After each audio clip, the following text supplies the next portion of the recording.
Boa tarde. Que plateia.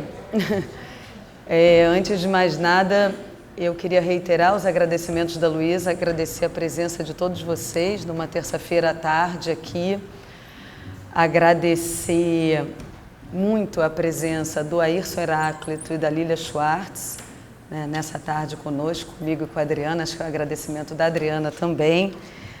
Enfim, o Ayrson, acho que todos aqui devem ter uma familiaridade, mas não custa dizer que o Ayrson Heráclito é artista visual e professor doutor da Universidade Federal do Recôncavo e curador. A Lília Schwartz é antropóloga, historiadora da USP, leciona na USP em Princeton e é curadora adjunta do MASP. É uma situação engraçada, porque a gente está fazendo essa conversa hoje por ocasião da exposição que vai abrir em poucas horas, Adriana Varejão, por uma retórica canibal, no MAN da Bahia. Então, vocês não viram a exposição, a gente vai falar sobre um pouco. O meu papel aqui talvez seja introduzir um pouco, eu como curadora, para quem não sabe, eu sou Luísa Duarte, a curadora da exposição. Então, acho que me cabe introduzir um pouco a ideia curatorial da exposição e passar a palavra aos nossos convidados para que a gente possa aproveitar ao máximo a presença deles aqui e vocês escutarem a Adriana, obviamente, que, né, isso é raro, a gente ter o artista podendo falar junto com a obra.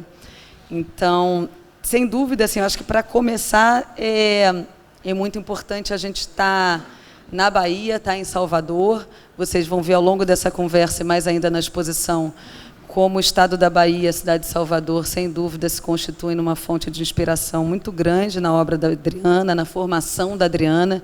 Então, eu acho que, de saída, é importante dizer que estamos muito felizes, Adriana, sem dúvida, de estarmos aqui hoje. Eu acho que, né, era um encontro esperado e que finalmente acontece. Eu vou, como os meus colegas, ler um pouquinho, só para facilitar aqui a tarefa, uma certa introdução à ideia da exposição.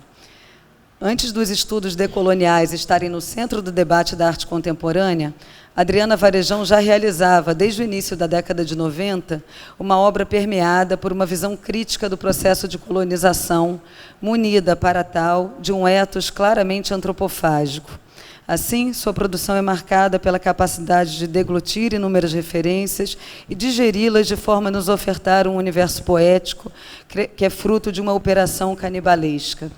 Adriana Varejão, por uma retórica canibal, reúne 20 trabalhos provenientes de diferentes fases da sua trajetória, tendo como fio condutor a subversão instaurada pela artista no seu vínculo com a longínqua tradição barroca. Sabemos que a retórica é uma estratégia recorrente do estilo oriundo do século XVII, sendo um procedimento que busca a persuasão.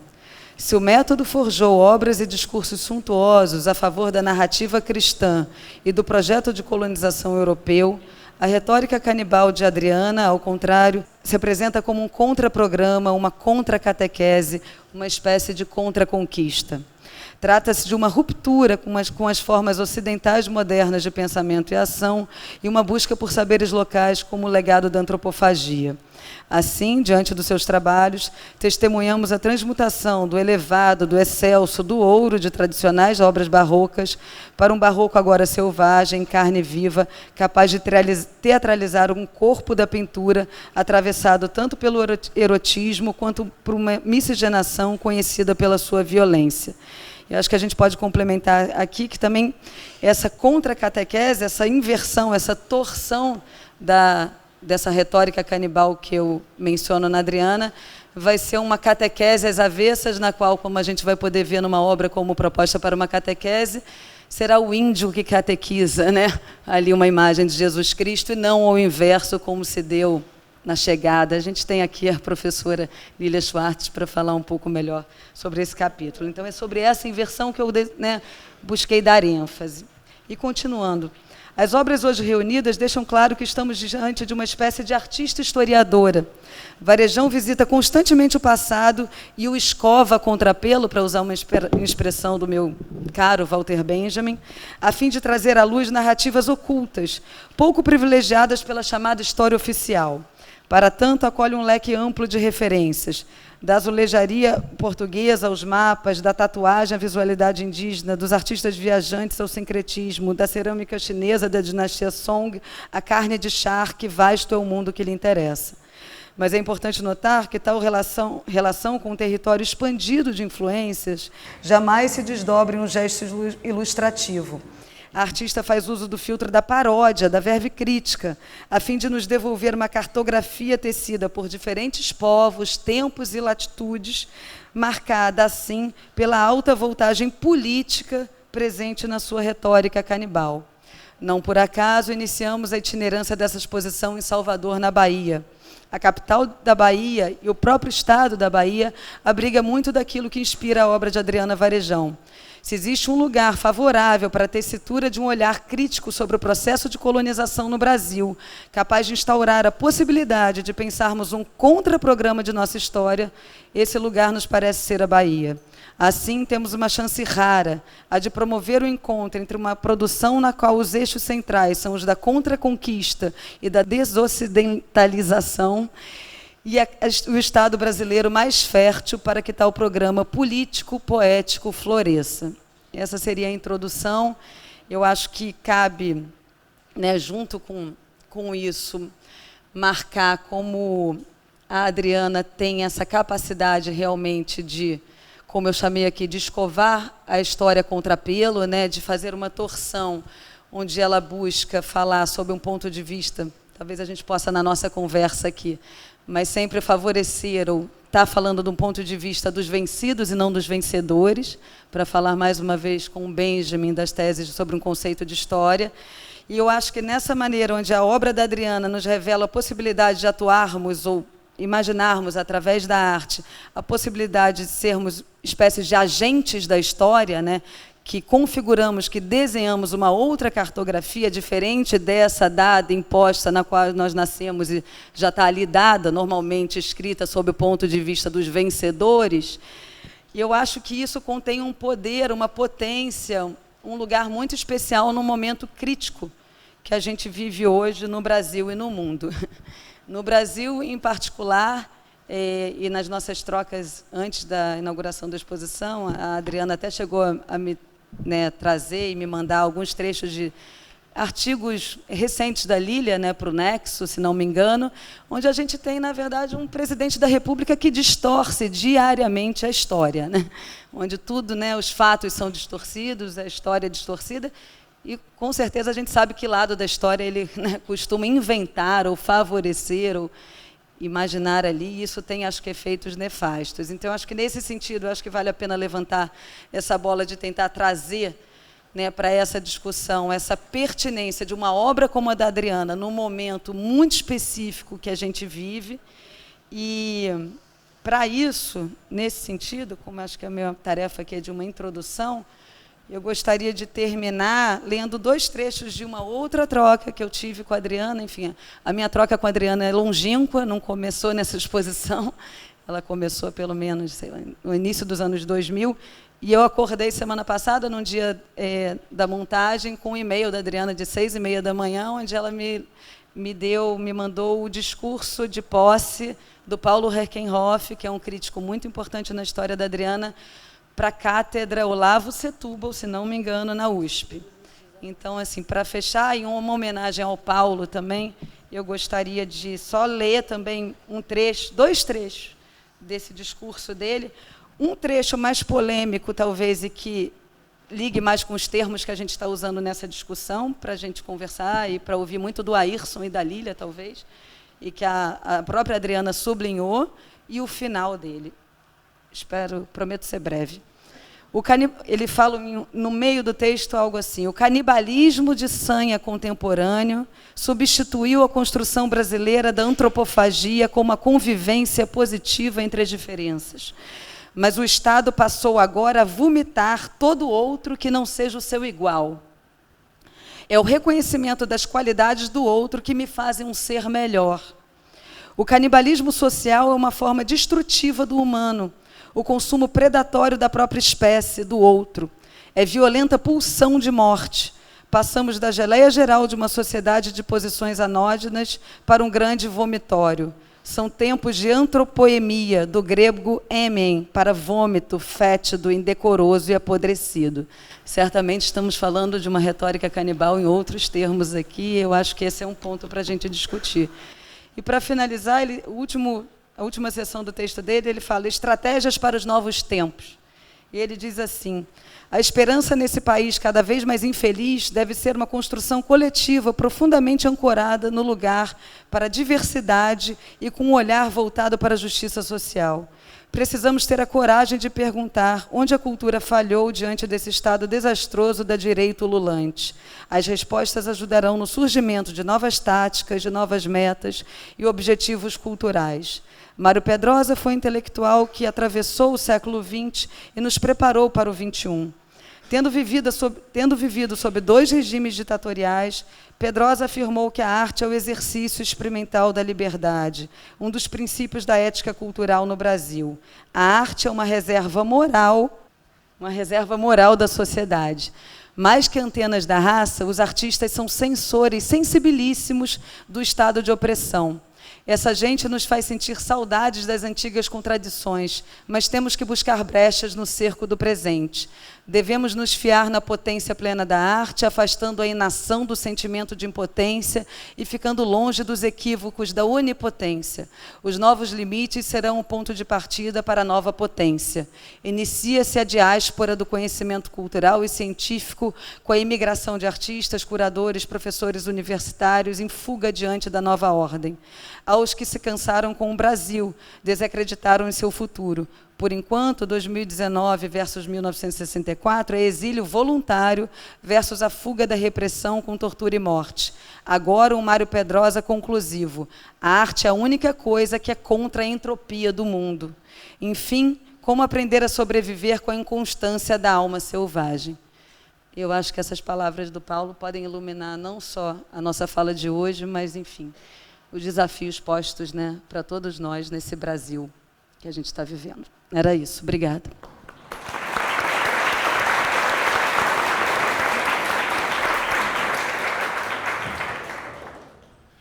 Eu gostaria de saudar a todos, agradecer Luísa, a Lilian e a Adriana pelo convite. Para mim é uma honra estar aqui, né, nesse museu, nessa casa tão importante para a história da arte da Bahia, né, com muitas colegas, né, muitas amigas, muitos amigos queridos que estão aqui, alunos, ex-alunos, né, então, hoje é um dia muito importante, sem sombra de dúvida, acho que para todos nós, né. Então, é uma grande felicidade. Eu preparei um pequeno texto, assim, só muito introdutório, assim, só para a gente começar a essa conversa, né. Mas é uma grande felicidade, né, recebermos aqui na antiga e moderna e contemporânea Bahia, cidade da Bahia, né, como Salvador se faz conhecida, né, essa exposição solo da artista Adriana Varejão, por uma retórica canibal, numa também um museu emblemático também para a história da Bahia, acho que para o Brasil também, por traçar também outros rumos, né? Apontar outros rumos para um projeto de modernidade para a arte brasileira, principalmente na sua primeira administração, né? Pensada por Lina Bobardi. Então, com curadoria cuidadosa da Luísa Duarte, né?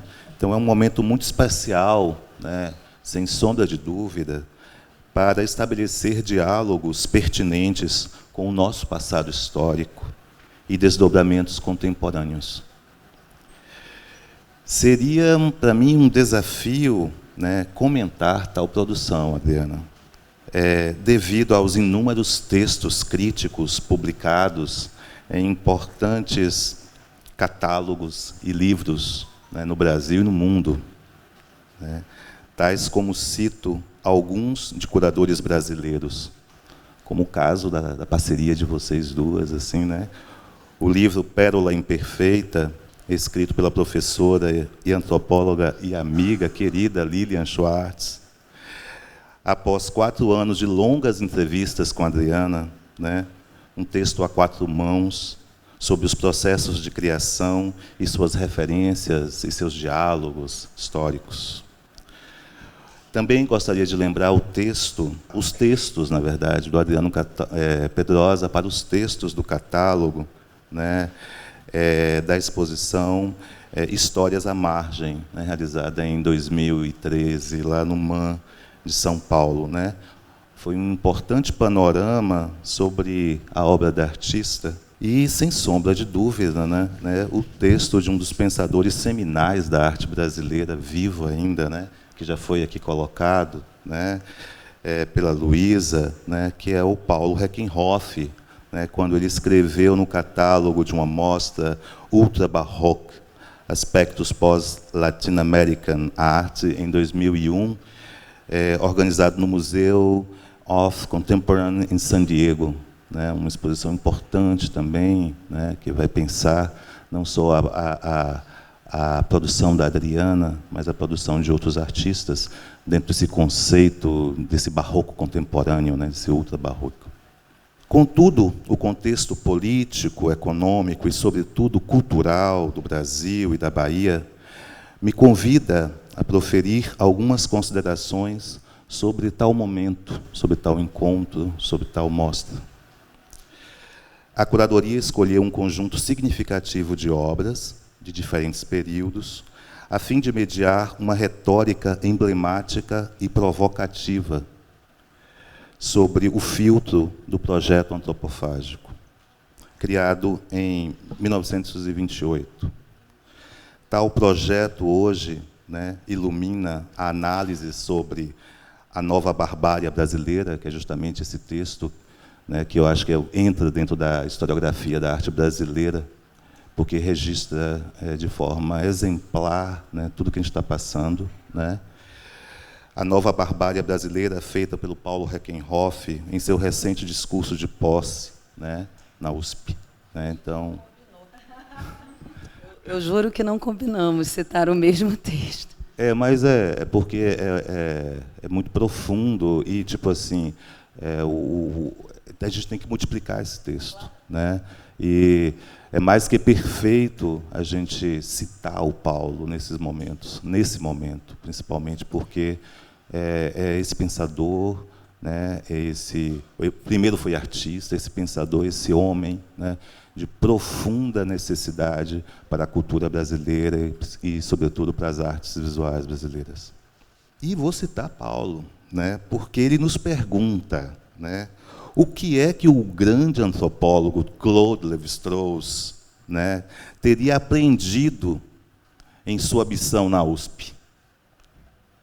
O Brasil propiciou ao mundo uma noção poética e firme de autonomia cultural, mediante ao entendimento entre as diferenças. Com a antropofagia de Oswald de Andrade, ainda que uma sociedade extremamente problemática e injusta, seguramente Lévi-Strauss leu Oswald ao classificar as sociedades entre antropofágicas e antropoêmicas. A antropofagia brasileira é uma construção complexa sobre a mútua alimentação simbólica de diversos enriquecedora no plano do antro, do homem. Implica no recrudescimento das qualidades do outro que me fazem um ser melhor. É necessário anunciar reiteradamente o estado da beligerância simbólica em nosso país. A antropofagia, né, essa ideia da antropofagia, e aí gostaria de trazer um pouco também para essa ideia aqui, né, encontra no Nordeste brasileiro, né, uma resistência para pensar o modernismo, né, no país, através do Manifesto Regionalista de Gilberto Freire, né, um pouco antes que o Manifesto Antropofágico, de 1926. Os dois projetos que almejavam a unidade nacional pela valoração da cultura popular disputaram ideias diferentes de como a cultura brasileira se organiza em relação às diversas referências externas. Não é objetivo nosso aqui traçar os meandros dos conflitos históricos do modernismo sudestino versus o modernismo nordestino, mas pontuar que as consequências desses conflitos são absolutamente atuais, pois suas consequências definem o plano político e ideológico da história da arte brasileira. Hoje, vemos uma participação relativa de criadores afro-brasileiros, indígenas, expandindo a compreensão de arte brasileira em uma perspectiva não ocidental. A obra de Adriana funciona como uma denúncia aos complexos processos de dissimulação que instauram um apaziguamento das nossas mazelas. Como cantares Caetano Veloso, não importa nada, nem o traço do sobrado, nem a lente do fantástico, nem o disco do Paul Simon. Ninguém. Ninguém é cidadão. A obra da artista apresenta a ferida exposta. Ela mostra a nossa ferida, ferida que deve ser transmutada, mas nunca esquecida. Ela nos apresenta os processos de arruinamento e apagamento feito por narrativas oficiais. Fala de toda sorte das nossas dores, de todas as violências dos processos coloniais, que reduzem as nossas Américas a um novo e vitimado mundo. E tudo isso operado por uma lógica barroca, não no sentido estilístico definido pela história da arte, mas como uma substância básica de um processo não sintético, cultural, porque nem tudo que se devora você digere. A nossa história é feita de carne, mas, sobretudo, de indigestões letais. Eu gostaria de começar a nossa conversa a partir dessa provocação.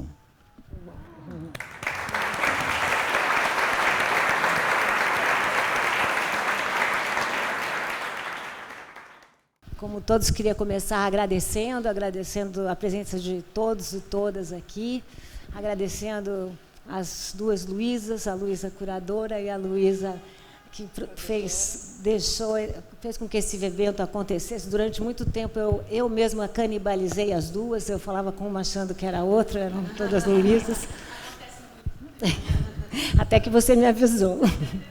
Queria agradecer muito a Ayrton Heráclito, que é, enfim, uma grande inspiração, é um amigo que eu ganhei crescida.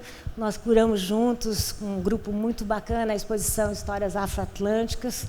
E, enfim, eu saí muito melhor da convivência com a Ayrton Heráclito, posso garantir a vocês. E queria agradecer a Adriana assim, por esse diálogo que vocês vão ver acontecer agora, né, com esse diálogo que nós fazemos o tempo todo.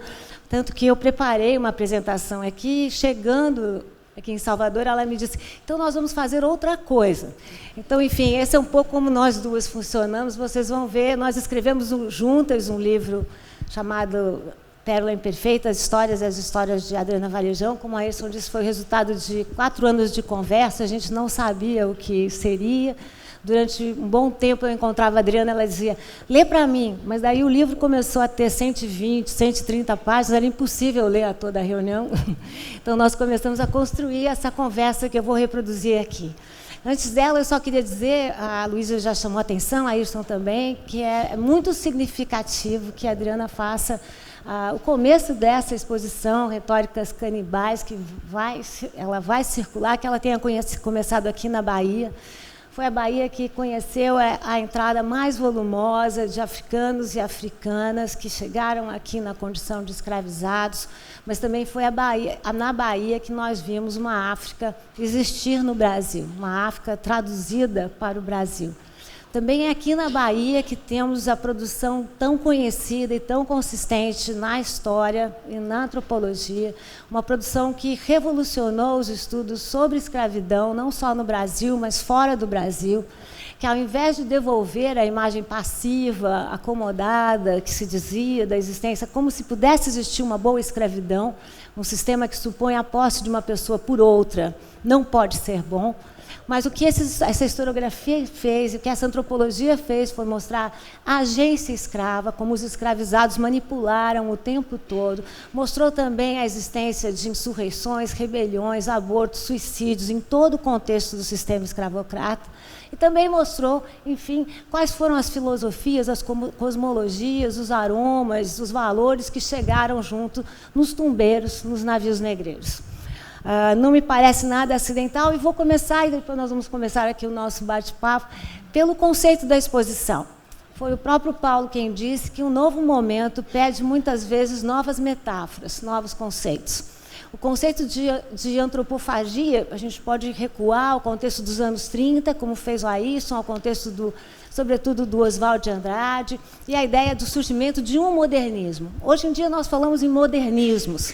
Gostei muito da tradução, o modernismo sudestino, que é uma tradução nordestina para o modernismo do Sudeste, certo? Já gostei da conquista, né, da colonização.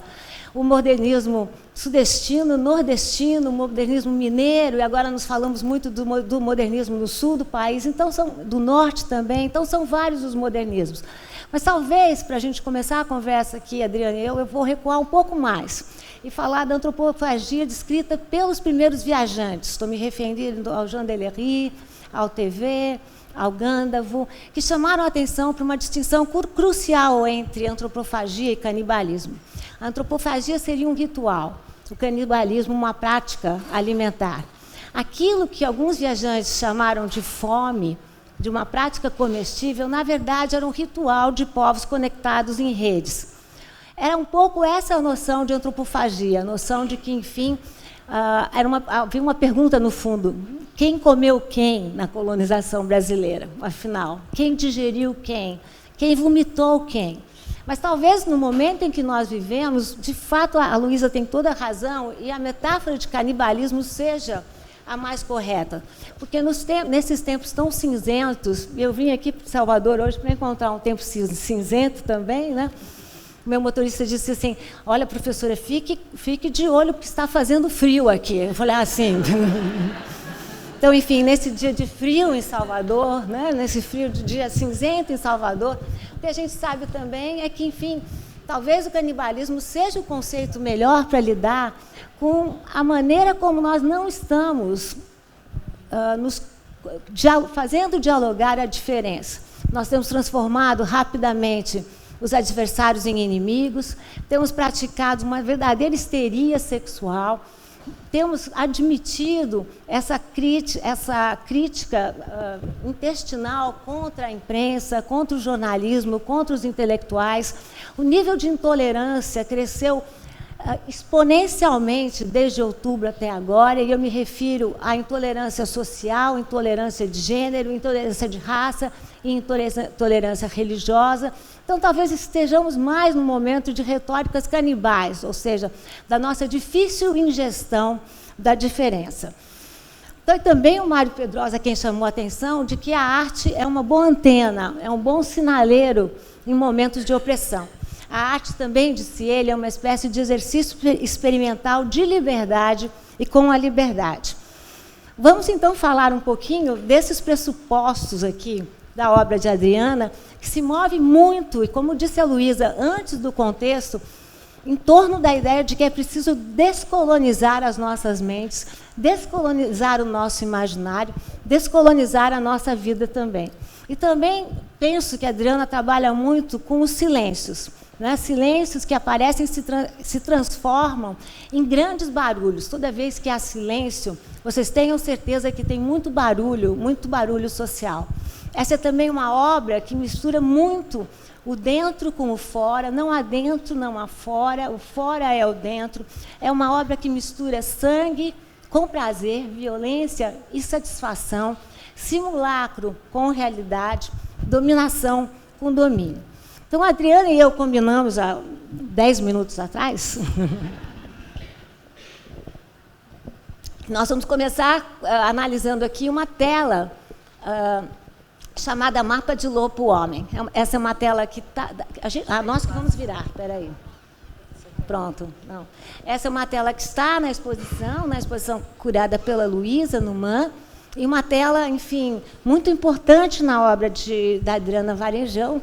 É uma tela, vocês não estão conseguindo ver aqui nessa imagem, é uma tela abaulada, é uma tela que pode ser considerada uma contra-homenagem ao Fontana, é uma tela que, mas diferente do Fontana, e por isso que eu digo contra, é uma tela que, ao invés de devolver as estruturas da obra, a tela rachada traz as entranhas da obra, de novo a ideia de dentro e fora, e a tela rachada foi serzida por agulhas de uma amiga da Adriana, uma amiga dentista, que suturou a tela exatamente no local em que o mapa trazia um pequeno ponto vermelho. Adriana, quer falar você agora? Vou falar, eu vou pegar carona um pouco na Lilian aqui na fala dela. Ontem eu fiz uma visita com o Educativo lá no MAN, e foi uma coisa incrível, mas eu estava falando para 15 pessoas, então era bem mais fácil. Mas eu acho que falar diante da imagem, e o que eu posso trazer para vocês é justamente isso, o processo, como eu construo o trabalho, as referências que eu uso. Então, esse trabalho é o trabalho que abre a exposição. É o Mapa de Lopo Homem, é um trabalho de 92, que foi perdido e ele foi refeito em 2004. Então, o trabalho que vocês vão ver lá é esse trabalho que eu refiz em 2004.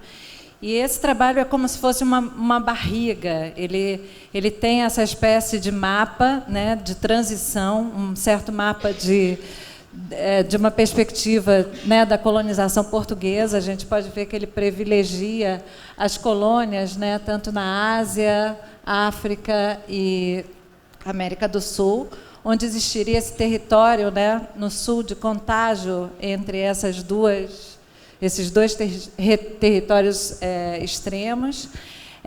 Existe essa ferida ainda aberta, né, essa tentativa de suturar, né, esse mundo retaliado, esse mundo sendo, né, explorado e retaliado. Não é à toa que o corte está, né, bem central em cima da África. O processo dessa ideia da pele da pintura, né, a tinta óleo, que é a tinta que eu utilizo desde que eu comecei a pintar, é uma tinta que traz uma plasticidade. A gente tem um termo no Brasil, artes plásticas, que é um termo que eu gosto muito, que em inglês existe o visual arts, e aqui a gente tem já esse apelo à plasticidade, né? Então, eu sempre gostei desse material do óleo na pintura, porque ele traz ele é uma tinta mais plástica, né? Que você pode moldar ela. E o óleo, quando ele seca, ele forma uma espécie de película. Ele não seca por desidratação, ele seca por processo químico. Então, ele em contato com ar, ele seca. Um tubo de óleo fechado, ele está sempre fresco por dentro. Ele vai demorar 100 anos para secar. Então, esse é o princípio um pouco das feridas. As feridas são essa saturação de óleo sobre a tela. E quando essa pele seca e ela é aberta, a ferida ainda está fresca por dentro, a tinta ainda está fresca por dentro. Então, como a Lilian sabe, conhece muito bem, a gente, né, teve muitas conversas ao longo desses anos, e a relação com a Luísa também é bem antiga, uma pessoa que conhece muito minha obra. A Ayrson, eu tive o prazer de conhecer melhor, né, recentemente, apesar de conhecer muito o trabalho dele e tudo mais. Então, chamei essa médica, essa doutora, né, dentista, e ela fez essas suturas. E quando ela estava suturando, ela falou para mim: Adriana, pele, parece muito pele, parece que eu estou suturando pele. Adriana, eu posso fazer uma... Claro, eu acho que conversa tem que ser assim, tá? A gente tem que interagir. O seu trabalho ele é corpóreo, né? Ele tem uma corporeidade, assim, né? Você entende seu trabalho também, assim, dentro dessa dimensão, assim, da performance? A única vez que eu performei um pouco foi quando eu fiz um trabalho chamado Testemunhas Oculares, onde dentro da cena, dentro dos olhos, eram 3 pinturas, diferentes etnias, e dentro dos olhos, os olhos seriam arrancados e eu construí esse objeto, o olho, como se fosse uma pequena joia, e era aberto e dentro estavam imagens da antropofagia, de cenas de um ritual antropofágico encenado dentro do meu ateliê. Então, foi a única vez que eu me aproximei da performance, foi para fazer essas imagens, assim, mas nunca utilizei a performance assim, no trabalho. Adriana, vamos falar de história, então, um pouco, das coincidências da história, porque quando a gente estava analisando essa obra, nós fomos pesquisar quem era Lopo Homem. Lopo Homem é um geógrafo que depois fez parte do famoso Tratado de Tordesilhas, tratado em si que também mostra o dentro e fora, porque é claro que, como foi um tratado feito entre Portugal e Espanha, França e Inglaterra não tinham por que aceitar esse tratado, então França e Inglaterra chamavam a entrada deles nesse território como uma ocupação e os portugueses como invasão. E nós também vimos, que foi uma tremenda coincidência, que Lopo Homem ele era conhecido por fazer e emendar todas as agulhas dos navios. Foi muito interessante a coincidência entre agulhas e a noção de agulhas. Então, eu ia te perguntar um pouquinho, Adriana, a gente pode falar sobre o mapa ferido também, como é que a história funciona, na verdade, como um motor para o processo criativo da sua obra de arte. Bom, como a história funciona... eu não sou uma pesquisadora profunda da história, tanto que nesse trabalho que eu fiz com a Lília, juntas, né, eu contava mais ou menos, assim, dava para ela um mapa de referências do que eu usava para construir, né, as obras, e ela é historiadora e ela se aprofundava, né, nas questões históricas. Mas você já partia da história, certo? Nos anos 80, o meu trabalho tinha esse apelo plástico, essa aproximação sensual em relação ao barroco e muito plástica, né? No início dos anos 90, a partir da leitura de Sérgio Buarque de Holanda, especialmente do Visão do Paraíso, esse livro me aproximou muito da história. Eu ia fazer uma exposição chamada Terra Incógnita, onde existia esse território de contágio entre Ásia e Brasil, China e Brasil. Também pela existência, né, dessa China brasileira, né, dessa influência grande chinesa dentro do barroco, do nosso barroco, que eu identificava visitando igrejas, né, incansavelmente, em Minas Gerais, aqui na Bahia. Essa aproximação ela não se dá muito através de leitura, se dá também, mas ela se dá muito de uma aproximação de iconografias e de vivências e, às vezes, até de acasos, né? Informação que chega, mas eu acho que é uma busca incansável pela pesquisa, por visitar, por viajar.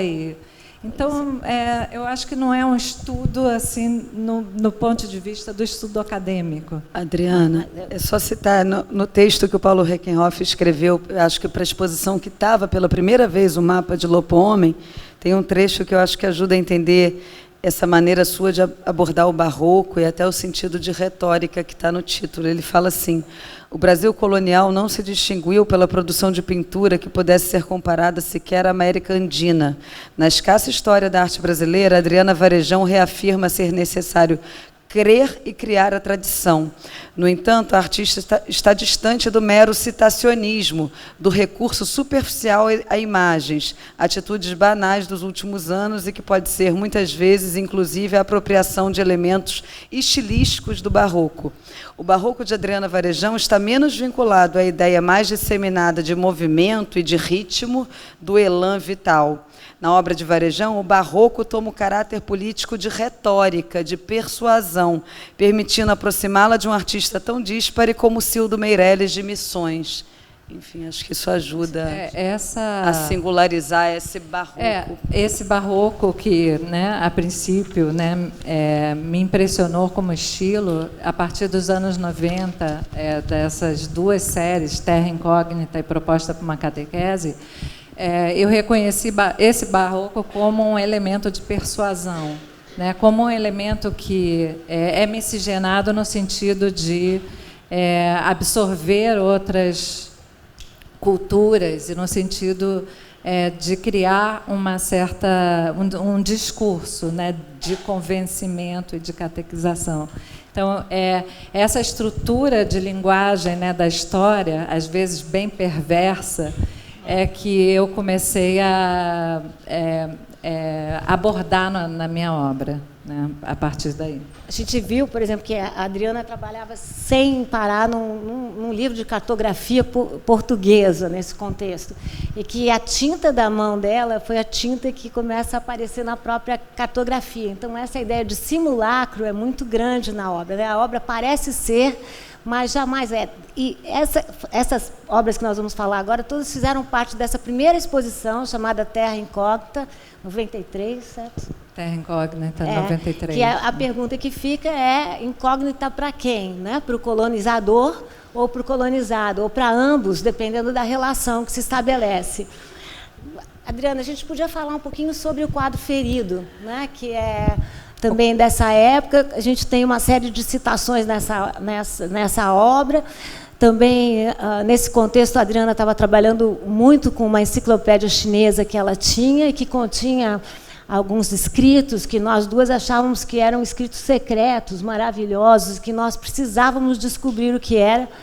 E quando eu pedi para uma amiga chinesa que me traduzisse, ela veio com uma noção absolutamente decepcionante, que era mais ou menos o seguinte: volume 1, volume 2, volume 3. Nessa época eu fui para a China, em 93, a China ainda era bem fechada, fiquei 3 meses lá. E entrava nas livrarias e pegava esses livros de pintura, tudo escrito em chinês, não tinha uma letra, eram as imagens que me atraíam. E esse livro, né, que a Lilian está falando, é um desses livros de paisagem, de pinturas do século XI, onde existe essa paisagem que é a paisagem chinesa, né? É pintada a moda chinesa, porque, na verdade, a paisagem da China pode ser a paisagem do Brasil, mas a paisagem a gente não pinta, né, com o olho, a gente pinta com memória. Então, existe essa tradição, né, da pintura da paisagem chinesa que faz essas montanhas a gente reconhecer mais como uma pintura asiática do que como uma visão europeia da paisagem. Que é a diferença de paisagem e natureza, né? Que a paisagem vem imbuída da alma, né? E da própria memória, que às vezes anda às turras com a história, né? Não são sinônimos. Né? Eu sempre boto para baixo, que é para você falar. Adriana, a gente tem uma série de referências aí que aparecem nessa tela. Mais uma vez, vocês veem essa ideia da inexistência óbvia do externo e do interno, do fora e do dentro. O dentro é fora, fora é dentro, com uma série de referências que a Adriana vai colocar e transformar essa paisagem, né, que é a paisagem que traz a subjetividade do próprio autor, numa China brasileira, né, numa China Macau, voltando a um império português na época do Barroco.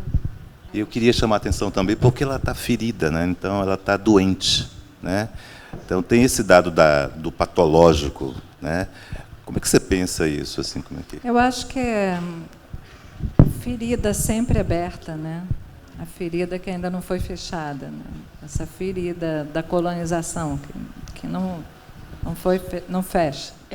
Uma possibilidade de leitura é justamente essa, né? Porque quando a Lília vai falar mais sobre a obra, mas a gente vai ver a presença de um índio mura, a presença de um guerreiro escravo, né? Um negro alto, né?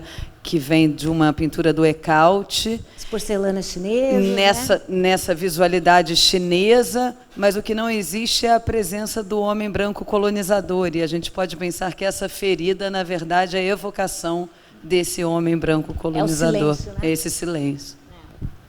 Esses são detalhes da obra, né? Uma tela. E esse é o famoso livro, Paisagem da China Antiga, e que a Adriana vai incluindo uma série de elementos que fazem parte dessa viagem de construção, de alguma maneira, de construção e desconstrução dessa ferida do Império Colonial Português, né, que não uniu e desuniu a América, a Europa e o Oriente também. Você quer comentar? Vamos para frente. Tem a presença da cana-de-açúcar também nesse quadro, dentro da paisagem, criando esse território híbrido. O gado, a figura do Ecaute, tem o guerreiro do Ecaute. E também uma série de elementos que vão ser muito importantes nisso que a gente também chamou de cartografia, varejão, né, que são tanto os craquelados, né, que são uma referência à porcelana da Companhia das Índias Ocidentais e Orientais. Mais uma vez uniu e desuniu essa colônia, né, ela ia carregada em todas as circunstâncias, e também a própria porcelana chinesa, que vai aparecendo aí junto com as feridas da colonização. Gente, é muito importante, assim, é muito emocionante para mim estar aqui em Salvador. E aqui eu aprendi muito, assim, e fazer essa exposição aqui é meio, eu estava falando isso para outro dia, dando uma entrevista, é meio que retornar para a casa da mãe depois de uma viagem longa.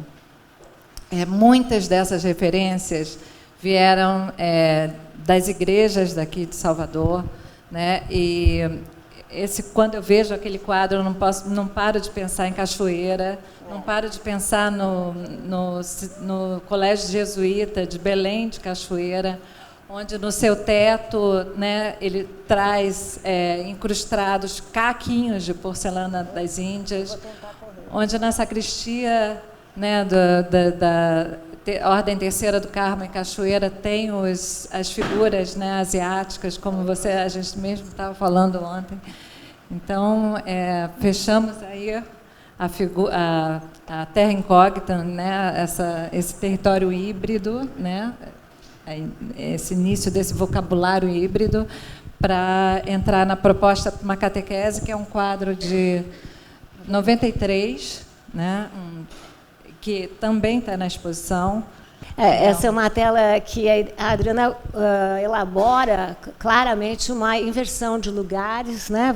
Ela faz esse diálogo em que ela introduz Cristo no centro da representação, da obra, né? Cristo com os dois dedos, que pode ser um sinal tradicional de paz e concórdia, mas também pode ser Cristo se protegendo, que ele vai tomar uma burgunada do indígena logo aqui à esquerda, e ela faz dialogar com as pinturas do Théodore Debry e, sobretudo, com as imagens das mulheres, né, as mulheres que foram representadas por esse que virou um gravurista numa época, como dizia Sérgio Buarque de Holanda, que era muito melhor ouvir dizer do que ver, né, em que o imaginário circulava livremente, mas, enfim, em que ele vai dar esse lugar tão central às mulheres que estão preparando, né, o inimigo, um já morto, o outro que será morto, para um ritual antropofágico, ou vamos aqui conversar se é um ritual antropofágico ou um ritual canibal.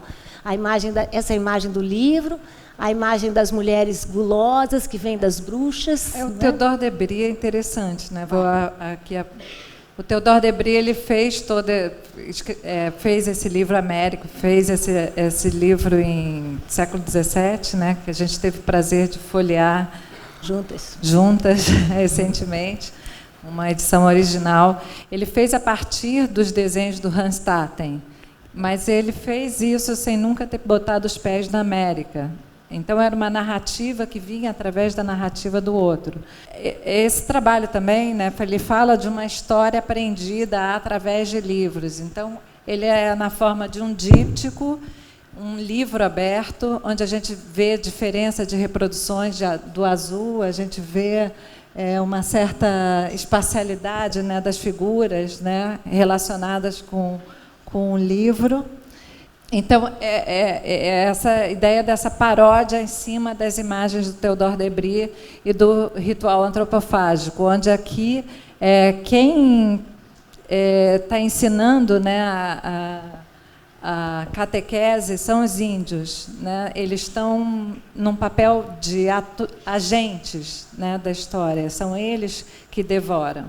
Né? A Adriana, inclusive, tira o lugar do prisioneiro, exatamente, que era o prisioneiro que ficava o tempo todo, né, admoestando os seus inimigos para ser devorado e para que os outros se tornassem fortes também. Então, é um ritual antropofágico pensado agora com a introdução da figura de Jesus Cristo, né? Ou seja, de novo, sempre a pergunta, quem comeu quem? Né? E a gente tem essa passagem, né, do evangélico de João, quem come do meu corpo e bebe do meu sangue está em mim e eu nele. Então, essa passagem também é escrita em latim aqui em cima do trabalho, né? Seguindo a esses modelos de azulejaria. Por exemplo, aqui em Salvador a gente tem, né, no claustro do convento de São Francisco, né, todo aquele conjunto de azulejaria que forma uma catequese também com inscrições em cima. Então, eu utilizo desse vocabulário aí nesse trabalho para inverter, né, esse sentido da antropofagia em relação à Eucaristia. A frase é: aquele que come do meu corpo e bebe do meu sangue está em mim e eu nele. No entanto, como ela é roubada do seu contexto original, ela leva outro acento e outra explicação, né? Só um parênteses aqui. Vocês não querem vir aqui para frente, não? Tem bastante pessoal que lugar. dá uma Vocês podem sair danada por aqui. Tem muito lugar aqui na frente para sentar. Por favor. Enquanto o pessoal vai se movimentando, essa é justamente o detalhe da cúpula da igreja do convento de Santo Antônio do Recife, que a Adriana estava mencionando há pouco tempo atrás. A gente pensa no azulejo, né? A gente estava falando da história da colonização, né? Mas existe dentro da própria história do azulejo, né? O azulejo conta muito da história, né? Dessa história toda. Bom, essa é outra proposta para uma catequese, aparição em relíquias, também de 1993, e que está aqui na exposição. Como a Adriana acabava de falar, há toda uma linguagem em torno dos azulejos. De novo, na minha opinião, uma linguagem que é, ao mesmo tempo, que é essa linguagem de paradoxos, como no Barroco, né? Um produto tão delicado, que racha, que trinca, mas que, por outro lado, foi tão fundamental como uma linguagem da colonização portuguesa, né? Ou seja, a existência... Nós hoje fomos visitar algumas igrejas e ficamos muito felizes quando o guia falou: esse é um azulejo português, porque era também uma forma de colonização, ou seja, a unificação que os azulejos traziam era uma espécie de linguagem, uma linguagem barroca que, de alguma maneira, unificava a colonização, mostrava quem era, pelo menos teoricamente, o dono da colonização. Nessa obra, a Adriana trabalhou com uma série de referências que eu vou pedir para que ela conte para nós. O Ayrton citou Lévi-Strauss, eu penso que nessa obra vai ficar muito claro. Lévi-Strauss, no Pensamento Selvagem, faz uma distinção entre o bricolé e o engenheiro. O bricolé é aquela pessoa que fazia manufatura, que era a figura do antigo relojoeiro. Ou seja, ele tinha várias peças na sua mesa e, a partir daquelas peças, ele criava um produto. Vocês vejam que é uma forma didaticamente oposta à figura do engenheiro, que é aquele que tem um projeto e vai arregimentar os objetos no sentido de cumprir o projeto. Eu penso que a Adriana trabalha como bricolé e como engenheira, né? E nessa obra vocês vão ver. Quer começar por ela toda ou já pelos pedaços? Essa obra é a segunda parte, né, proposta para a Catequese 1, a que a gente viu. Essa é a segunda parte, proposta para a Catequese 2, é um díptico. Também ela aparece a configuração de um livro, né, páginas abertas, um livro aberto, né, e tem um pedaço ali de legenda, inclusive. e é de uma azulejaria de uma igreja em Portugal, em Setúbal. E aí eu operei um mecanismo que eu substituí a figura de São Francisco, ali que estaria a rosa mística, né, essa aparição saindo pela boca dele. Então eu substituí pela figura do índio, com uma paisagem mais tropical, ou uma paisagem híbrida, né, entre tropical e europeia. Duas mulheres ali numa cena de antropofagia ao fundo. O ex-voto, essa perna tirada de um conjunto de azulejaria também.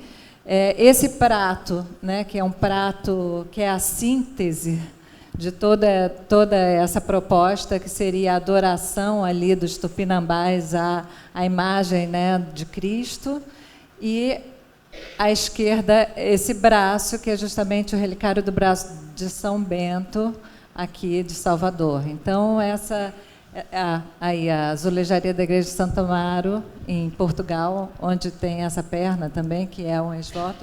Então, nas figuras do Theodore Debré, do ritual antropofágico, a gente vê esse desmembramento do corpo, né? E, coincidentemente, isso acontece também na retórica, né, da Igreja em relação aos ex-votos. Então, é outra também inversão de sentido, né? Me aproveito dessa retórica e no sentido de reescrever um novo texto, né? Eu queria fazer uma pergunta para você, Adriana, sobre os azulejos, né? É lógico, não tem todo plausível a gente entender facilmente por que os azulejos, assim, né? Mas os azulejos, assim como também essa multiplicidade, né, de diversos também, né, ele pode se organizar também, né, como uma ideia de um mosaico, né, algo mais complexo assim, né, e ao mesmo tempo também, né, existe a ideia do azulejo que ele é reunido, né, ele é reunido de uma forma que não monta um padrão, né? E você uma utilização recorrente também, né, por diversas questões. Aqui nós temos a historiadora Lilian, que escreveu um texto maravilhoso também sobre azulejaria no seu trabalho, né? Então, mas essa ideia, por exemplo, assim, de cada azulejo como uma parte, né, unida, né, em um todo, né, gerando ou não tensões, né? Isso pode também ser lido como uma referência para as nossas próprias, né, histórias mesmo, né? Todo esse processo de mestiçagem, né, outras compreensões, né? E também me vem a ideia também, né, além do azulejo enquanto esse mosaico, essa ordem de um mosaico também, como a ordem de uma machetaria, né, que também é um outro elemento que a gente encontra também dentro dessa lógica, né, da própria colonização, né, onde as coisas não se misturam, mas convivem juntas, aproximadas, são reunidas, mas não existe essa mistura a fim de formar um padrão, e aí a gente volta para a ideia da antropofagia, ou da síntese, entendeu? O que é que você pensa assim? Bom, eu não sei se eu estou inventando essa história ou não, mas assim, o azulejo, eu acho ele interessante, que ele entra, né, na Península Ibérica, porque eu invento muita história. Ela inventa também. Muita coisa, gente. Inclusive, ela inventou que leu uma coisa no meu livro, e por isso que ela queria que eu escrevesse, porque eu nunca escrevi. Então, foi uma frustração tremenda. A história, ela funciona como versões, né? As histórias são versões, não existe, na verdade, uma única história. Então, por isso que eu gosto muito de termo histórias, sempre no plural. Então, o azulejo ele entra em Portugal, né? Quando a gente vê, existe esse azulejo policromado, né? Que vem, né? Da cultura árabe e inclusive a palavra azulejo, que todo mundo fala que se refere ao azul, na verdade se refere a azulak, que é a pedra polida, que é uma palavra árabe. E ele era policromado. E, por conta da porcelana chinesa, inclusive está naquele quadro, Vendedor de Porcelana Chinesa, porcelana azul e branco, ele entra, né, através da Companhia das Índias na Holanda, né, através de Delft, né, que era grande um mercado, né, e entra essa estética, né, da cerâmica azul e branca, e isso vai para Portugal, e hoje a gente vê essa azulejaria azul portuguesa aqui. Então, eu acho que o azulejo é um pouco essa síntese desse território, né? Na verdade, ele sim, em si, conta uma história híbrida, né? de muita... de culturas muito diferentes, né? Ele é um sintoma, né? Quase, eu diria. Não é essa ideia de que no próprio azulejo você tem junto a ideia de inclusão e de exclusão, né? Porque a própria prática da distribuição do azulejo, ela tinha esse lado de incluir culturas, né? Então, o azulejo árabe vai se transformar no azulejo holandês, que vai se transformar no azulejo português, mas nós sabemos que os mesmos navios, os mesmos tumbeiros que chegavam, por vezes, carregados de azulejos, também faziam essa triangulação com a escravidão. Então, vejam de novo essa ideia de a gente usar a antropofagia, mistura, não como, enfim, não há só mistura, né? Não há mistura sem exclusão também. E, talvez a gente tenha um desafio no momento contemporâneo de pensar mistura com exclusão, inclusão com exclusão, né? Também existe essa ideia do grid, né, da grade, da azulejaria, uma ideia de uma determinada ordem que, depois de alguns anos, né, nos trabalhos dos azulejões, do selacanto, essa ordem ela é toda desordenada, né, mas não numa desordem, mas na construção de uma desordem, né, não é uma desordem randômica, né, uma desordem aleatória, uma desordem construída. Mas eu fui encontrar justamente o momento, né, que eu vi isso como quase uma vertigem, foi na Ordem Terceira do Carmo, em Cachoeira, onde, por conta de uma questão de um restauro, né, mal executado, onde os azulejos caem e são repostos em lugares diferentes, aquilo gera uma espécie de vertigem, né, daquela ordem. E essa vertigem também eu transformei em linguagem, né, dentro de trabalhos como Selacanto Provoca Maremoto, que se encontra em Inhotim. Né, figura de convite, que tal? Vamos para também figura de convite, só queria... Então, porque essa questão do azulejo construindo uma linguagem e passando essa sensação de vertigem é muito explorada pela Adriana nessa série que se chama Figura de Convite. As figuras de convite, em geral, de novo, essa questão do externo e o interno, né? Do convidar e do reprimir, do incitar e rejeitar, né? As figuras de convite ficavam, em geral, nas entradas dos passos, né? Com essas figuras, muitas vezes masculinas, poderiam ser femininas também. A mesma linguagem do azulejo, e essa linguagem que, de novo, inclui e exclui, né? E a Adriana criou as suas próprias figuras de convite. Essas figuras de convite, acho que aqui na Bahia a gente tem algumas, né? Tem. São figuras de entrada, de cortesia, que indicam, né, o visitante, né, o percurso, né, dentro dos edifícios nobres, algumas igrejas. Tem. Quê? Na Catedral Basílica. Catedral Basílica. Então, aí essa figura desse homem foi substituída por uma mulher com a pele tatuada, e ao fundo a gente pode ver as cenas do ritual antropofágico, né? Cenas tomadas, né, a partir do Theodor de Brie. Que podem ser chineses também no ritual antropofágico, né? Olha lá. Pode ser tudo, Lilian. Quer falar das PICs? Quer falar das PICs? Não, você fala. Não, porque também, durante a nossa pesquisa, a Adriana sempre falava, não, tem as Pix, que eram guerreiras. Essas Pix estavam no livro do Theodore Debris, só que elas se referiam a figuras de uma Europa perdida. Então, o livro que se chamava América, do Theodore Debris, na verdade, ele, além de mostrar cenas da América, mostrava cenas de uma Europa longínqua também. Que jamais existiu também. Que jamais existiu. Então, a gente chega à conclusão que a América é o outro, né? É qualquer outro.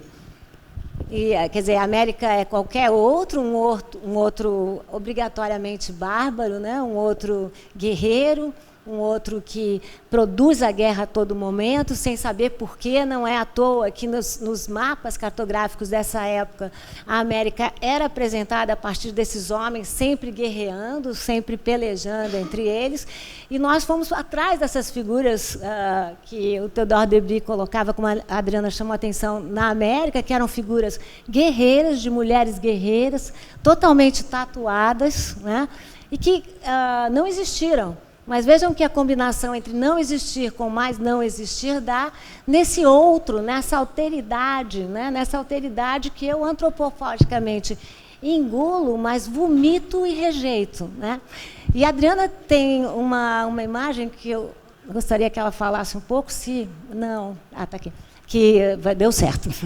Que abaixo vocês podem ver nessa figura de convite 3 de 2005, como a Adriana realiza aquilo que a Ayrton ia perguntando, né? Ou seja, essa suposta bagunça, né? Esse suposto arbítrio entre os azulejos, e uma guerreira Pix, e nas mãos ela traz a própria imagem da Adriana. Então, a ideia de um canibalismo para com a própria autoria também, né? Então, não mais a separação canônica entre sujeito e objeto de representação, mas essa fronteira também vai sendo borrada para a Adriana nesse e em outros trabalhos.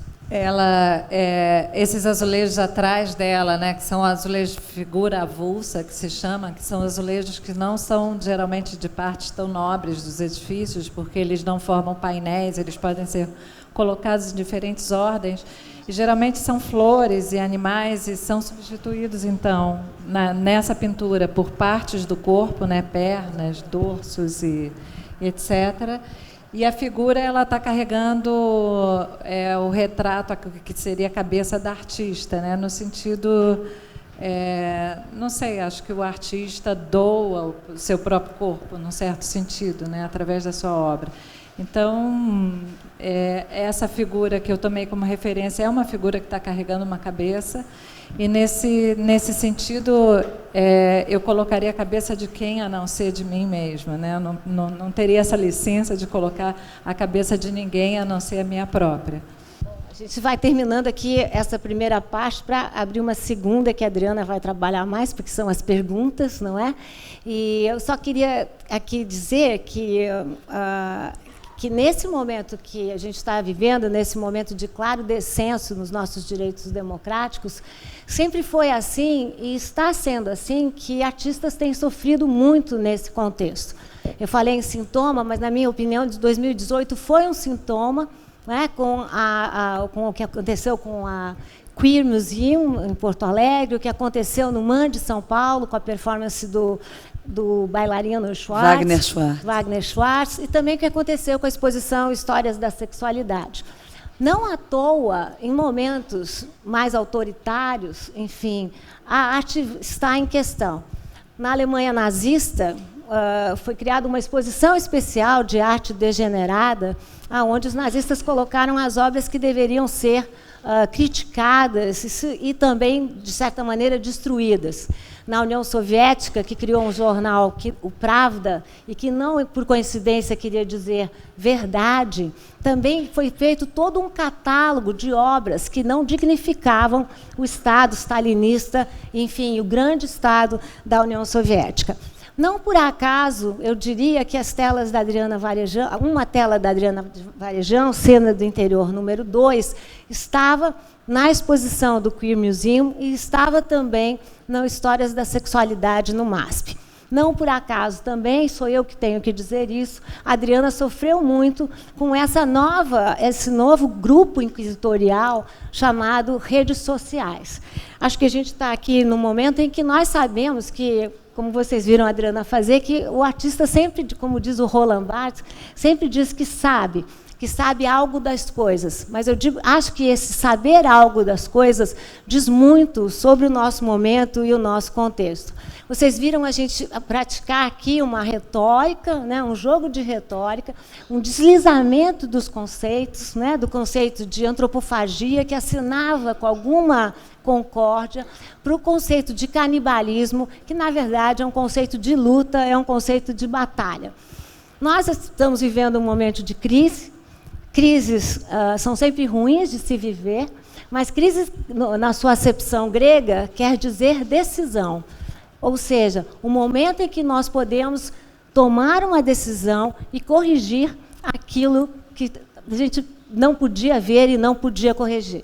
Essa pequena franja, esse pequeno local, está nas mãos de todos nós e muito nas mãos dos artistas. Temos aqui 2 grandes artistas. E acho que vou terminar aqui, para começar um novo momento do nosso debate, com uma citação do Guimarães Rosa, que em determinado momento ele diz: a vida esquenta, a vida esfria, a vida acalma, a vida anima, mas o que a vida pede mesmo da gente é muita coragem. Muito obrigada.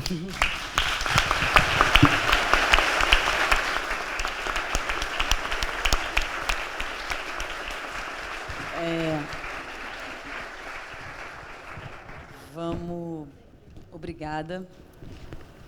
Vamos passar para as perguntas. A gente tem um tempinho reservado para isso.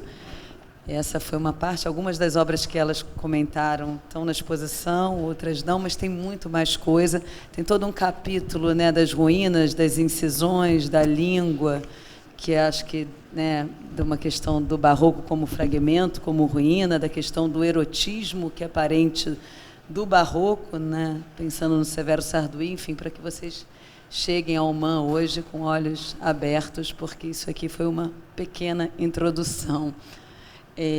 Bom, a gente abre para perguntas. Boa tarde a todas e todos. Meu nome é Thalita. Quero parabenizar a mesa, auditório lotado, momento de crise.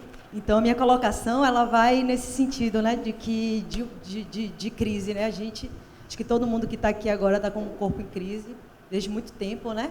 Desde 500 anos. E, no mínimo, eu vou fazer uma pergunta, vou tentar ser breve, mas que tem a ver muito com essa questão da mistura e da exclusão, né? Que Schwartz fala, e vocês também estão falando da questão da azulejaria, e também para exercer a retórica e exercer também crítica ao universo da arte, né, do qual a gente faz parte, acredita na potência, porque a gente sabe que, assim como o campo artístico e o campo do pensamento, eles estão a serviço do pensamento dominante da elite, quanto da insurreição. Né?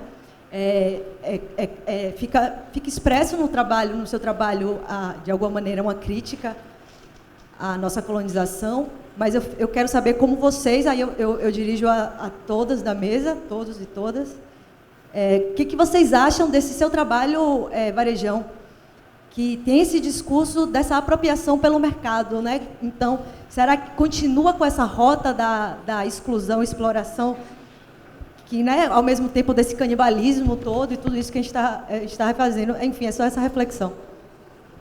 Para dar para outras pessoas, porque a sala está cheia e todo mundo tem que falar. Boa tarde. Eu acho muito interessante o contexto de tentar trazer uma realidade política, social, cultural para o meio artístico. Não necessariamente a arte tem que ter um viés político, mas eu acho interessante quando existe. Perdoe a falta de memória sobre a obra que faz referência a Fontana, mas me lembrou muito a obra de Galeano, e coincidentemente ontem fez 4 anos que ele faleceu, Eduardo Galeano, com as veias abertas da América Latina. Enfim, é uma ferida exposta, uma ferida que pulsa todos os dias, numa realidade que hoje o nosso presidente tenta menosprezar, a barbárie, em relação aos povos indígenas, a barbárie em relação ao negro, a violência sistemática à mulher, no feminicídio e nas violências do nosso dia a dia. Então, eu gostaria de perguntar como a sua arte tenta trazer essa ideia de resistência, uma resistência aos grupos vulneráveis que sofrem na nossa realidade política e social. E é isso. Boa tarde. Eu queria, na verdade, fazer uma pergunta sobre alguns procedimentos metodológicos que vocês todos abordaram sobre o trabalho da Adriana e, sobretudo, dessa relação entre montagem, citação e inversão. Pensando no sentido de que ela falou do Paulo, como ele pensa que não é basicamente só uma citação, mas é uma citação que propõe uma inversão. E nesse sentido, dessa arqueologia, que também é uma arqueologia de imagem, né, que aparece no seu trabalho, de imagem de um passado, e não só de imagens, mas também outros fragmentos de memória e de história, não necessariamente arranjados dentro de um regime histórico. Então, essa relação metodológica mesmo. E até pensar isso assim como que esse processo metodológico se relaciona de alguma forma com um sentido de antropofagia. Não sei se fica claro. A questão sobre a história oficial, sobre as versões oficiais, eu acho a questão do mercado, eu acho que o mercado ele segue uma lógica diferente. Eu acho que o mercado segue uma lógica, as instituições seguem outra lógica. Acho que a linguagem dos artistas segue outra lógica. Então, são 3 lógicas paralelas que às vezes coincidem, às vezes não. Eu acho que sempre o trabalho de arte, ele nunca deve se impor como uma versão. Ele sempre deve abrir brechas, né, para servir. Todo trabalho que ele tem um discurso muito definido, eu acho que é um trabalho mais empobrecido. Eu acho que o trabalho de arte ele deve suscitar perguntas e questionamentos sempre, né? Ele não pode ser nunca um discurso imposto, né? Ele deve ser um campo de liberdade onde vários discursos possam aparecer. Então, eu acho que ele deve desarmar mecanismos, né? Alguns trabalhos lidam com questões da lógica do mercado, né, na sua linguagem, questões da lógica institucional. Por exemplo, me vem o trabalho do Chris Burden na cabeça, né, que é um trabalho onde ele é um braço mecânico apoiado nas paredes que é acionado à medida que você atravessa uma roleta, como uma roleta de metrô. Então, à medida que o público passa naquela obra, aquilo vai destruindo o próprio edifício. Então, eu acho que é um trabalho que revela muito sobre as questões das instituições de arte e do poder. Então, meu trabalho, eu acho que lida dentro de uma linguagem da história da arte, de questionar uma versão oficial, branca, europeia da história. Mas ele também não dá uma versão. Ele abre um campo para que todos criem a sua versão. Então, ele um pouco tenta, né, desarmar, quem sou eu, esse mecanismo de construção da história, como uma única versão oficial. Então, nesse ponto, esse trabalho serve, eu acho que esse é o objetivo, né, do trabalho, é aí que ele serve a todos nós, a todos vocês. Se ele não serve, vocês podem jogar ele fora. Vocês não precisam dele, vocês podem jogar ele fora. Entendeu? Então, é uma questão de eleger determinadas linguagens que devem te servir ou não. A questão dele lá atrás é a questão da metodológica. Não queria, eu queria só complementar essa resposta, no sentido de que eu acho que, nesse sentido uma das versões e de um trabalho com uma alta complexidade formal e de pesquisa, como o da Adriana, e de uma alta voltagem política, e acho que está claro nessa fala de hoje, ele, de forma alguma, se parece, infelizmente, com trabalhos que eu acho que povoam de maneira muito densa uma produção contemporânea, onde os temas políticos se sobressaem de uma maneira que você já sabe o que você vai encontrar, né? Não tem aquela dose de uma surpresa ou de uma abertura onde você tem ali uma defesa de certas causas, de certas questões, né? E que não abre um espaço para isso, para uma surpresa ou para que você participe botando alguma coisa sua ali dentro, né? Está tudo fechado, está tudo englobado, e muitas vezes talvez sejam trabalhos que poderiam fazer mais né, habitar outro campo que não o campo da arte, talvez. Às vezes faz parte de um campo do documentário, do jornalismo, da reportagem, mas talvez esse território da arte, que é difícil de definir, mas talvez ele seja também definido por um certo grau de surpresa e de abertura, né, para essas inúmeras versões. Então, acho que, nesse sentido, essa é uma das respostas para a segunda pergunta, mas a terceira é da arqueologia, né? Mas, ao mesmo tempo, o trabalho é de uma violência, assim, né? De uma agressividade, assim, né? Que nenhuma bandeira e nenhum discurso, né, é capaz de traduzir, né? Captura, né? Eu estou me referindo, vocês vão ver aqui o choque que eu tive. Eu já conhecia o trabalho, né? Mas no Man, né, o trabalho do Tonet, né, a paisagem, né, e a mesa, os pedaços, né, a mesa posta, é de uma agressividade, é de uma coisa que é indescritível. Só realmente o universo da arte é capaz de comentar.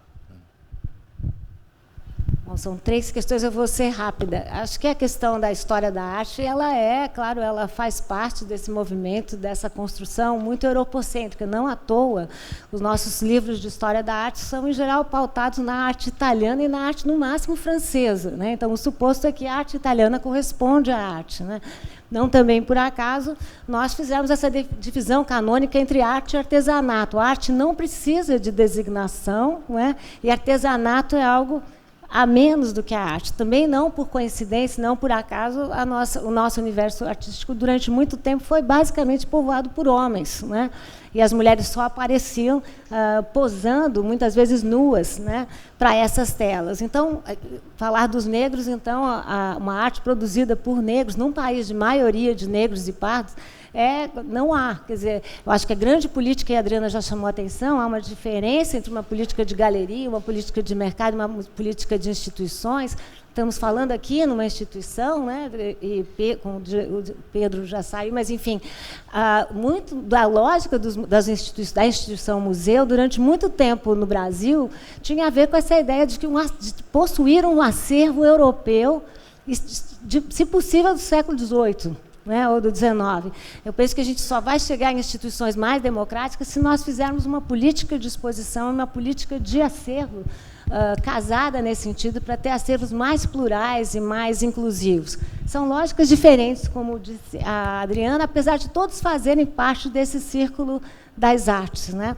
A questão da resistência, a Adriana já respondeu muito bem. Eu acho que a arte, ela produz bem, a Ayrton falou muito melhor do que eu posso dizer, quando ela é potente, quando a arte mostra que ela não é só um produto do seu momento, mas como ela também produz o seu momento, que é essa relação de reflexibilidade, que é tão importante. Por fim, a questão da metodologia da Adriana. A metodologia, se é que existe uma metodologia, talvez uma metodologia canibal, né, uma coisa assim, no method. Mas de alguma maneira, eu entendo a sua questão, né, a partir do que nós falamos aqui, retirar do contexto, né, a gente sabe que a cultura é pública e, por isso, o seu significado está sempre em risco, né? Quando a gente tira os elementos da cultura do seu contexto original, eles passam a significar muitas coisas. Então, se existe uma metodologia, e você tem razão, por isso que foi a minha primeira pergunta para a Adriana, ela sempre diz que não faz nada disso, vocês viram ela agindo assim, mas é que ela devora essas citações que ela vai lendo e transforma em outras coisas, em outros significados, que é um pouco como a Ayrton fala aqui, que é da lógica da própria arte, ou como a Luísa chama bem a atenção, se a arte for apenas uma mensagem, né, uma mensagem explícita, ela perde muito da sua potência, né, perde muito da sua capacidade de significar no mundo. Né. Podia fazer outra rodada? Outra rodada, e aí fechamos, porque tem que ter um intervalo até a abertura para para a gente.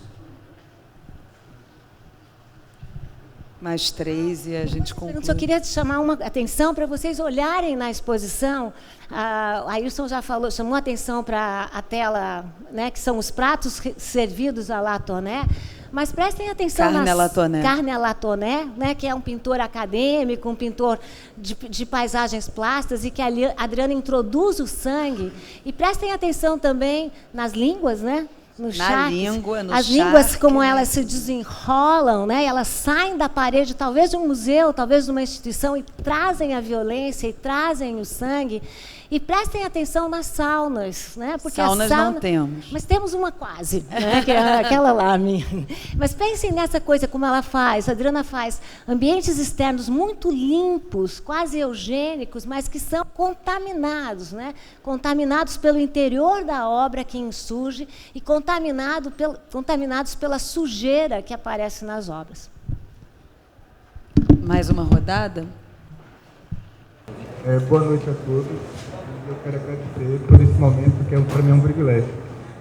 A minha pergunta, enquanto artista, é saber o que é que a arte pretende hoje. Olá, Adriana. Prazer em conhecê-la. Realmente, assim, para mim não é exatamente uma pergunta, mas um colocar aqui de artista para artista. Essa obra que está exposta aí, quando você fala do devolver, né, o artista devolve ao público, ao mundo, o que dele tira, algo parecido. E nessa fração de segundo, a primeira fração de segundos que eu conheci essa obra, que me veio a referência de Klimt, que foi uma época em Genebra de grande movimento político, artístico, crise mesmo, e ele é com a cabeça de Judite, né? Ele tem essa cabeça de Judite, que para mim, por longos anos, foi de tal forma impactante, deletério, né? Assim, e você, nessa fração de segundo, você transformou esse significado, né? Quando, assim, algo que já tinha consciência que o artista tira do mundo e a ele retorna, né? Então, é um grande prazer conhecê-la, e essa referência como em uma mesma época de outra fase de crise, o cangaceiro, né? Nós brasileiros nordestinos, nós temos essa referência incrustada na nossa memória cultural, que é, né, o cangaceiro, a cabeça de lampião, né? A brutalidade da nossa humanidade. Obrigada. Eu não tenho perguntas a fazer, apenas agradecê-la muito pela riqueza de toda a mesa. Obrigada. Muito obrigada. Meu nome é Irmã. Ainda está um pouco confuso para mim essa ideia de antropofagia e canibalismo. E aí, quando você fala sobre... Esqueci o seu nome, Adriana Varejão, pegar essas citações, tipo, devorar e devolver isso em forma de produto artístico, e até mesmo as ideias dos azulejos, isso para vocês seriam a antropofagia, tipo, no trabalho dela? E aí eu não entendo o título, só que essa ideia da retórica canibal, porque para mim não faz muito sentido. Eu gostaria de ouvir um pouco mais sobre isso. Boa tarde, meu nome é Joelma, eu sou artista visual e professora de arte do ensino fundamental. Eu estou muito feliz de estar aqui, de poder ouvir da própria Adriana sobre a obra dela, que é de uma qualidade inquestionável, e ter esses colegas bacanas aí também discutindo sobre sua obra. A minha questão é a seguinte: eu apresentei o seu trabalho, a série Polvo, para os meus alunos do 5º ano do ensino fundamental 1, para a gente falar sobre identidade, quebrar aquele tabu da cor de pele, né? O lápis cor de pele, a tinta cor de pele. E o meu público-alvo, a maioria deles são alunos de periferia, meninos de 10, 11 anos, em que 90% é negro ou mestiço. E quando eu apresentei a sua foto, porque geralmente eu também falo um pouco da biografia do artista, eles tomaram um susto, porque eles viram uma mulher branca, que não era da periferia, bonita, como eles afirmaram, falando sobre uma questão que era deles de uma forma veemente. E eles, quando fizeram esse trabalho, eles começaram a trabalhar com a cor, sobre as misturas, e cada um criou a sua própria cor de pele. E guardaram isso junto com fotografias próprias. Mas o que me deixa, assim, inquieta, angustiada e triste, doente, é que eu vejo que a arte ainda ela está num patamar inatingível a muita gente. Em muitos momentos eu consegui levar meus alunos a projetos, a visitas, a exposições, mas a gente tem muitas dificuldades aqui em Salvador, principalmente em relação ao transporte, né? E aí eu queria perguntar para você, eu acho que a sua obra, ela traz uma reflexão sobre o nosso passado e sobre o nosso presente. E você faz isso dentro da arte contemporânea com maestria. Você faz ligações entre o conceito e a matéria, entre a sua existência, entre a identidade do outro, né? Essas retóricas canibais, essas narrativas que você traz, que você não fica só aqui, você vai fora do país, você traz para a gente pensar o que a gente é hoje. E aí a gente vê no mundo de agora, nesses dias atuais, essa censura absurda a todos os campos, principalmente a arte, porque a gente sabe que a arte é capaz de libertar, é capaz de modelar, de envolver, de suscitar críticas, reflexões e mudanças de comportamento. Então, como é que a gente faz para que isso chegue também a quem necessita? A esse que está vencido na história, a esse que está excluído, a esse que morre com 80 tiros. Como é que você pensa isso quando o Thalita pergunta para você sobre o sistema de arte, que você está num patamar elevado e que o artista também precisa de dinheiro e a economia criativa e o sistema de arte, você não tem como fugir dele? Mas como você pensa nesse processo de inclusão dentro do seu trabalho? Como acessar essas crianças, esses jovens que não têm acesso a esse conhecimento se não tiver um professor especializado? Eu sou uma professora que estou fazendo doutorado, e eu penso que o doutorado não era para ficar só dentro da academia, era para ficar dentro da escola pública. Que a gente tivesse a possibilidade de ser bem remunerado dentro da escola pública e levar esse conhecimento que a gente tem para essa juventude, para essas crianças que estão na Obrigada pela sua pergunta.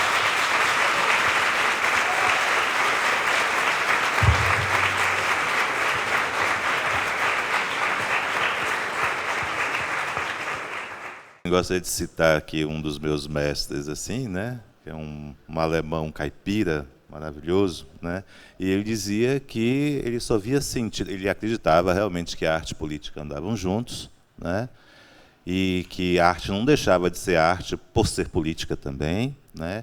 E o Beuys falava que a gente tem que tornar produtivos os segredos. Então, eu acho que o que a gente faz é exatamente isso.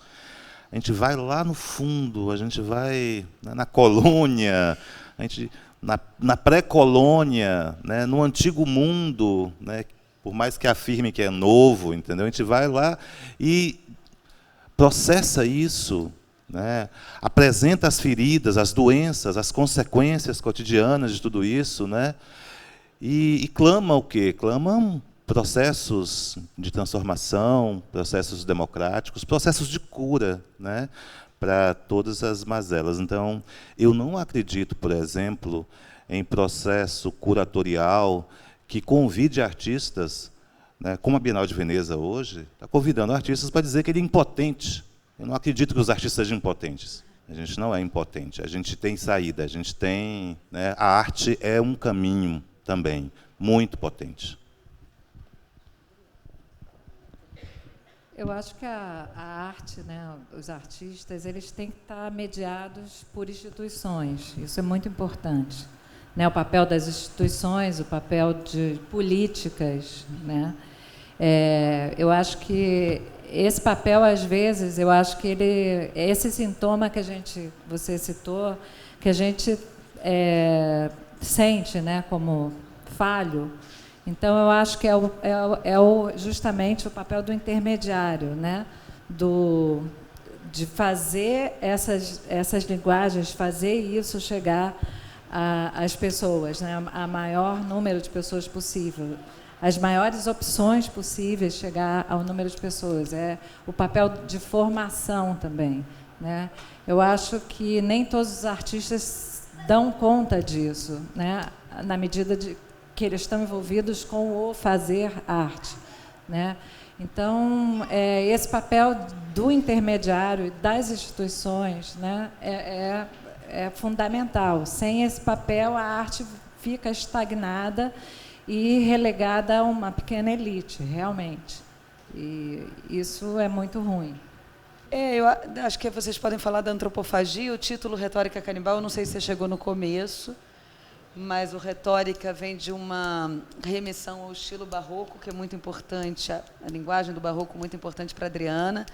Essa retórica vai surgir, se a gente pensa lá atrás, na Reforma Luterana. A Reforma Luterana fazia que só quem soubesse ler e escrever poderia ser convertido ao catolicismo. A Contra-Reforma, não sei se estou falando bobagem, Lília, vai fazer uso das imagens, né, e vai ser esse catolicismo. Católico quer dizer para todos. E essa retórica, no Barroco, vai ser usada como uma estratégia de persuasão muito forte. Mas se naquela época a gente entendia essa retórica como um método que estava sendo, né, usado com a finalidade de afirmar uma narrativa cristã europeia, dessa colonização europeia, essa retórica canibal, antropofágica da Adriana vai promover essa inversão, fazendo com que ela esteja, na verdade, a serviço, não é uma boa expressão, mas ali potencializando, criando, né, um desvio capaz de fazer a crítica a essa catequese, formando uma catequese às avessas, onde, por exemplo, quando você viu hoje aqui, o índio catequiza o Jesus Cristo branco e não o inverso. Então, é isso que eu posso te dizer da retórica canibal.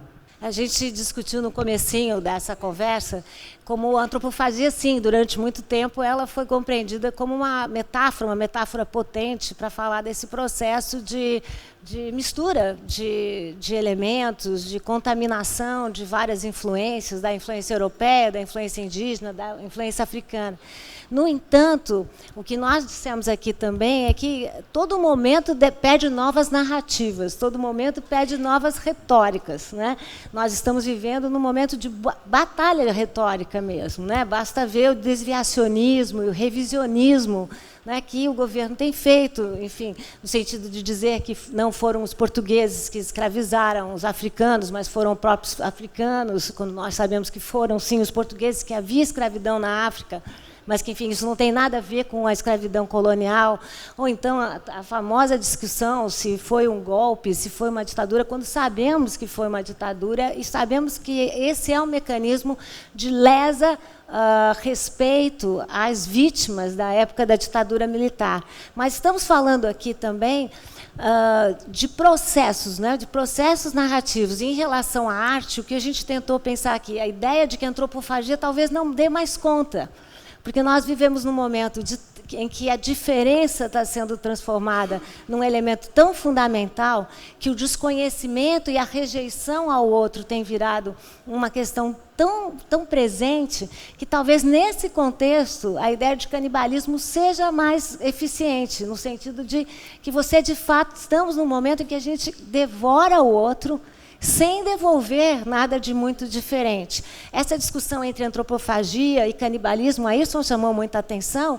Por trás também da ideia de antropofagia, havia um pouco essa ideia de um projeto, que o projeto colonial português seria um projeto mais harmonioso.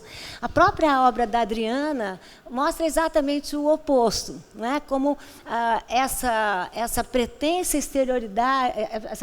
exterioridade harmoniosa, pacífica, quando ela não resiste aos detalhes, ela não resiste à cabeça da própria artista, ela não resiste a essa guerreira pixie, que é um pouco o processo que nós vivemos hoje, né? Qualquer um de vocês que foi ao exterior já teve esse tipo de imagem. O brasileiro é tão pacífico, é tão harmonioso. E eu sempre digo isso, essa representação não sobrevive a uma batida da polícia, uma parada no trânsito, ou uma discussão entre familiares sobre política. Então, talvez nós estamos muito mais para o canibalismo nos dias de hoje do que para a antropofagia.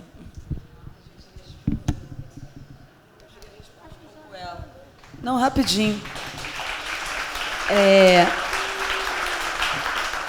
Mas é Joelma, né? Enfim, é uma pergunta tão longa sobre, né, uma coisa tão estrutural no Brasil que é difícil de...